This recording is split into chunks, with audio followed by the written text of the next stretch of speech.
In a city that never truly sleeps, where neon lights often hide more than they reveal, a lone yellow cab rolled quietly through the rain-slicked streets.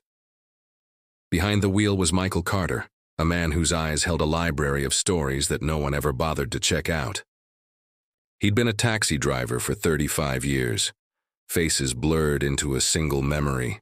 Names were forgotten almost as soon as they were spoken, but the roads, he remembered every turn, every pothole, every secret they held. That night, the city was unusually still. The radio whispered old songs, melodies from a time long past, and the rain drew shimmering rivers across his windshield, like memories refusing to fade. Then a crackle from the dispatch broke the silence. "Pick up on Maple and 9th, 1 passenger." Michael turned the cab, the tires hissing on the wet asphalt. And there she was.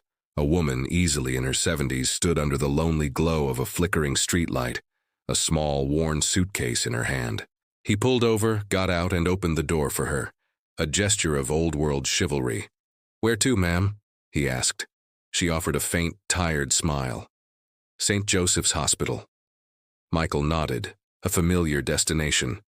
But as they drove, he noticed something in the rearview mirror. Her hands resting in her lap trembled slightly.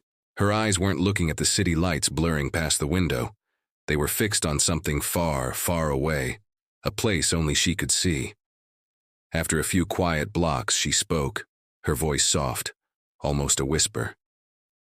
"You remind me of my son." Michael glanced at her reflection. "Oh, yeah," he replied, his voice gentle. "He was a driver too," she said. "He always said the road was where he felt closest to heaven." A profound silence filled the car, heavy and meaningful. Even the rain seemed to slow, as if it were listening in on their quiet conversation. When they arrived at the hospital, the imposing building looming before them, she didn't move. She just stared at it, her breathing slow and steady. Michael looked back at her, a strange feeling of empathy washing over him. "Would you like me to wait?" he offered. She simply nodded, but minutes stretched into an hour. The meter kept running, but Michael didn't care. When she finally returned, she held a crisp white envelope. "I think this is yours," she said, her voice steady now. Michael was confused. He hadn't given her anything. "It's payment," she explained with a gentle smile that reached her eyes. "For every driver who ever got me home safe. Tonight it's my turn to give someone a ride." He tried to refuse, insisting the fare was on him, but she pressed the envelope firmly into his hand and stepped out into the light drizzle. He watched her until she disappeared through the sliding glass doors of the hospital. The next morning, something felt unfinished. Michael couldn't shake the feeling. He drove back to St. Joseph's, parked his cab, and went inside. He approached the nurse at the main desk, describing the elderly woman from the night before. The nurse looked up from her computer, her expression turning somber. "Sir," she said slowly, "the woman you're describing, she passed away yesterday evening. Hospice transport brought her here for her final hours." Michael froze, the world around him fading to a dull hum. His hands trembled as he pulled the envelope from his jacket pocket and opened it.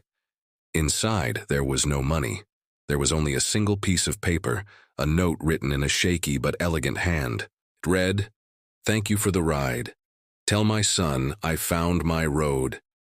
From that night on, Michael kept driving. Same streets, same cab, same rain. But he never, ever charged for his last fare of the night. Because in a world that measures everything in dollars and cents, Michael Carter learned to measure his life in miles of kindness. True kindness doesn't need an audience. It only needs a good heart and a genuine intention. Thanks for watching.